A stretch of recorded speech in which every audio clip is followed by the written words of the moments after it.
Hello guys, welcome back to Go Discs. We are here ranking the new series of Doctor Who from 2005 onwards.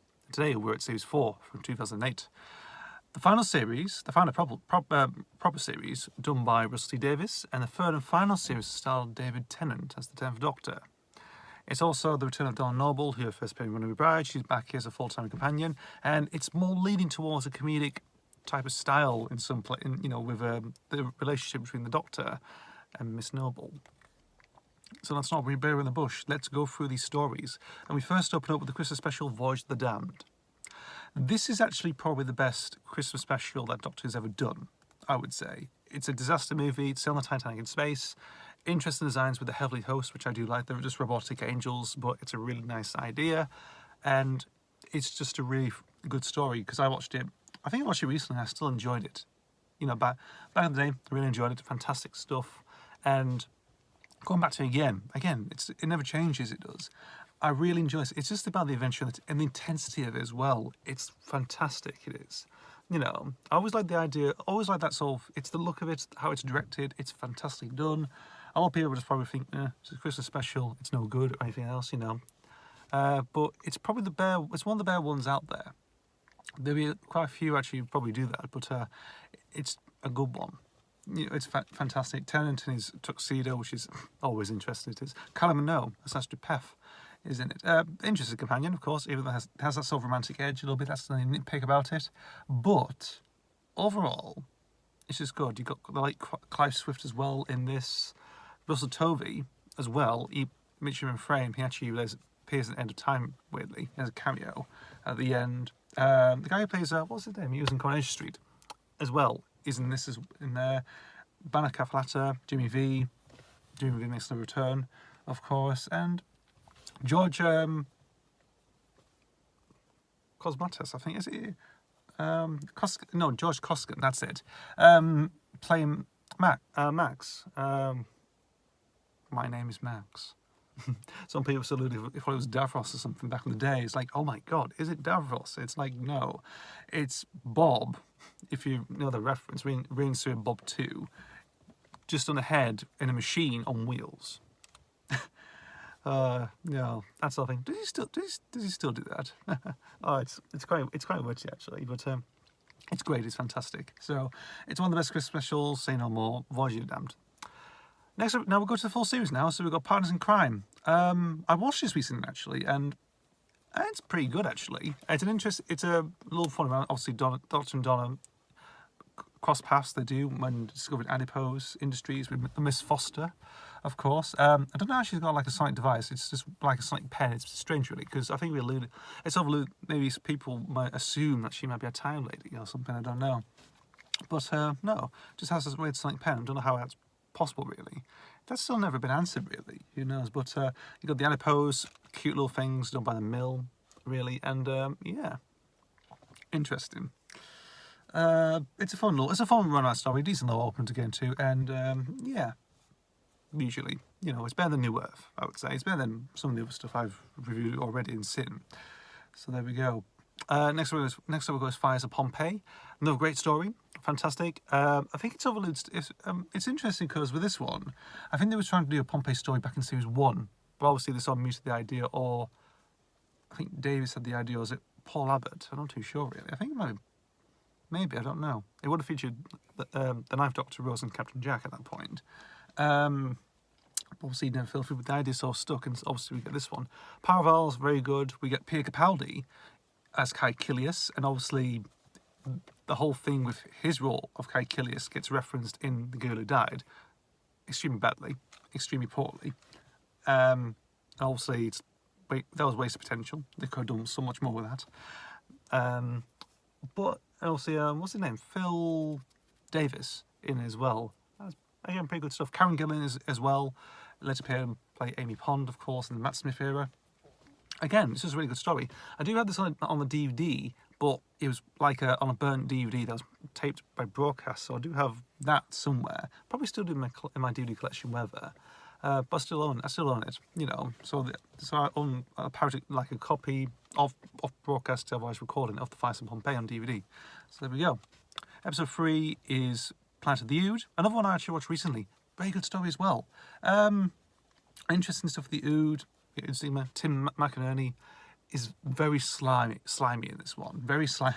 No intention of like he becomes an Ood at the end, but very slimy, very just about power, drinking hair tonic, that sort of thing. It's just really good. I do have to admit, the security fella who tries to chase the Doctor with a grappling claw is absolutely hams up and goes absolutely mental.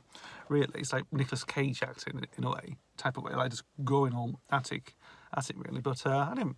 But everything else is just really good, very good direction. The Ood, interestingly, I think to the Ood brain, whatever, just interesting stuff. It's just a good, decent story. Quite underrated as well. You know, I don't think people. It sort of gets overlooked, this one, but it's actually worth checking out, really. Now, next we've got is Sontaran Stratagem and the Boys in the Sky. The return of the Sontarans since 1985. Believe it or not, since the two Doctors. We've also got Return of Unit. It's an alright story. Interesting stuff to do with gas emissions, of course, involving cars, rogue sat-navs and whatever, and also was it Justin Chapman's in it as well? Actually, he later appeared and played the Ghost in the the Return of Doctor Mysterio. Yeah, funny. The design-wise, it's interesting. I mean, the blue obviously is quite different. Also, this is probably the last proper Sontaran story we're going to get until Series 13, which they're returning. They're actually returning in Series 13 in the upcoming series, actually. So I'm looking forward to see what they're going to do with that. You know, but obviously they return back to the sort of original sort of colour scheme actually. Than the blue ones. I think after all this, of course, the Sontarans became a joke. Of course, we got Strax really, and that's a god awful one. Dan Starkey. Nah, you can bugger off, mate. Even though you sort of do interesting good impressions on Big Finish, of course, Strax, it can fuck off. It can. But here, he's better with Christopher Ryan as well as the main commander. Don't know the name, Commander Storm? I don't figure it somewhere. But brilliant stuff, of course.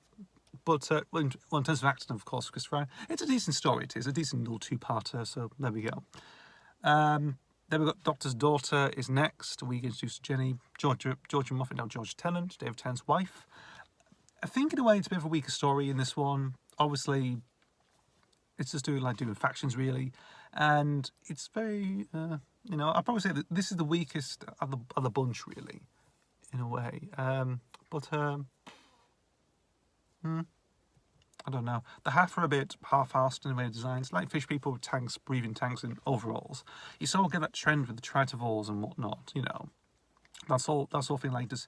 You wear an alien mask, you wear a bowler suit and a couple of workman gloves over it. It's like, that like sounds as a monster. You can easily do that. You can make a fan film and do that sort of thing anyway. Make a monster or any creature on a budget. There we go. That's really about it, really. That's really not I can say about Doctor's Daughter. Unicorn and the Wasp is next. It's very comedic. I mean, obviously comedic type thing, really. Interesting idea with the Vesper form, of course, like some alien hide inside has just turned into a giant bloody wasp. Funny, interesting. That's an interesting thing, like batshit crazy type thing, really. Good design. Who else? Felicity Jones is in this as well. Actually, sort of an early role for her. Interesting, and then she went on to do bigger things, of course, afterwards. So you think, oh my god, really? Also you get mainstays like Andrew Garfield and whatnot appearing in stuff beforehand, and it's like, oh god, really? So they start there. It's like, no way. It's like that, really, and yeah, it's just interesting, really. But it's a decent little story. It gets overlooked. I think it gets shat on, really, but I don't mind it myself. Actually, it's more comedic in a way, which is again like more serious stuff, light stuff. It's sort of nice little balance. It is indeed. You have to have a light episode sometimes. Now next up we've got is Science of the Library and Forest of the Dead. This sort of seals the deal for what Stephen Moffat was going to do when he was announced as showrunner. Same year as the series was broadcasting, Moffat was announced as showrunner, and obviously you sort of see the groundwork laid in this story. We introduced River Song at this point. And, in terms of broadcast, really, in terms of the timeline, it's the end, getting close to the end, really. And, yeah, first part is good, I have to admit, it gives a lot of intrigue and whatnot, and it's interesting. Second part, Forest of the Dead, to be fair, I never saw that on broadcast. I only watched it recently. I never seen Forest of the Dead. You know, for many years, for a long time. Well, I don't know why. Unless I was busy or something, I don't know. But I seen the first part, Silence of the Library, but I never saw Forest of the Dead until recently. And I don't know, it is really, in a way, it's like the first part, they sort of dips down really, in my opinion. I think because, like, you know, if I seen a broadcast, I probably maybe think it was good, really. But I don't know, it doesn't click for me, Forest of the Dead, really. Not as much. I won't say it's bad or anything, it's not weak or anything, but it just never clicks for me. I don't know why. It never did. I don't know. Midnight is next. Good story. Claustrophobic story. The Doctor on his own travelling at the pub, you know, on his sparse whatnot. And yeah, there's some strange entity out in the open. And obviously, you know, possession going on involving this woman called Sky Sylvester, and ends up trying to possess the Doctor in the process. Well, the passenger's trying to, in a way, try and kill the Doctor, but also try and rescue him as well when he's being possessed. You know, oh my God, he's one of them. Same as her. We have to throw him out the ship and whatnot. It's like, yeah, David Troughton's in this as well, and it's very intense. It's, you know, obviously a really good story written by Russell T Davies. Turn Left is next. That's to do with Donna, this is, and actually, like, what if she never met the Doctor? Obviously, through this weird fortune teller with a beetle on her back and whatnot. It's good. It's an interesting take on it. It's like, it's a what if, an alternative, really, and yeah, it's interesting. Like, you know, very sad as well, very heartbreaking in places as well. You know, the many events and invasions that the Doctor thwarted are now gone. Really, I think it's like it's like from Runaway Bride afterwards, really. So yeah, London gets destroyed, all sorts, really, and you know, shit happens, really. And we finish off with Stolen Earth and Journey's End. To be fair, Tom, first part's decent. It is. The Daleks invade Earth, of course. They take, you know, Earth and plunk it with certain planets, of course, in Medusa Cascade, and the Return of Davros, played by Julian Bleach, who's actually really good, of course. Not the last time we see Julian Bleach in the series, of course. And yeah, I thought it was, again, pretty decent start. I think Journey's End, of course, suffers it because, you know, you got too many companions. The Children of Time, there's all sorts. You got the Mayor Crisis Doctor coming in, the whole thing, the Doctor Donna. It feels very rushed and mangled together, really. Even though it's directed wonderfully by Graham Harper, it's very. It's like from the whole. It's basically putting the whole kitchen sink in. You're basically putting everything. I mean, everything in this thing, of course. Like, it's the finale. This is the last series finale that Russell Davies have done. Obviously, did the specials afterwards, but it's meant to be the brilliant little send off, really. If it ended there, I'd probably think might be all right actually, but I don't know. We'll see. But there we go, guys. Really. So that's series 4. It's ranked up in this place here anyway. So there we go. Thank you guys for watching. As always, I'll see you for the next video. Goodbye.